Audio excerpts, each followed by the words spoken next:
Okay, so after we learn our rules of debits and credits, we're often asked, do we expect debits for an account, credits for an account, or both for an account? So what is it really asking us? Here's what it's asking us. What types of transactions affect this account? Okay, fees earned. For chapters 1 through 4, we can expect to use fees earned when we see the words provide services. So when you provide services, that means you've earned revenue, so the revenue account goes up. And it goes up with a credit, so we only expect to see credits. When you look at an expense account, utilities expense, the transaction will say pay utilities. So utilities expense goes up and expenses go up with a debit, and that's the only transactions we expect to see.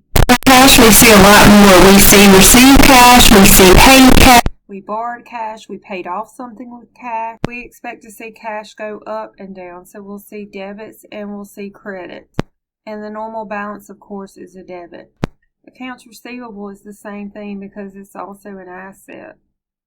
When we sell something on an account, our customers owe us, but when the customer pays us, the accounts receivable goes down. So we expect to see things like sold services on account, so the accounts receivable goes up.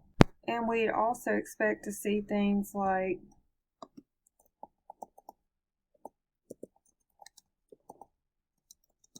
receive cash on account when then accounts receivable goes down because our customers paid us.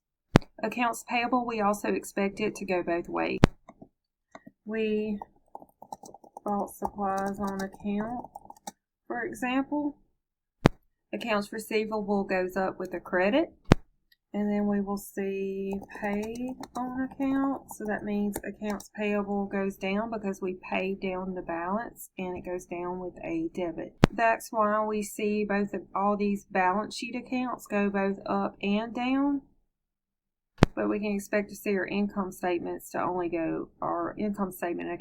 go up.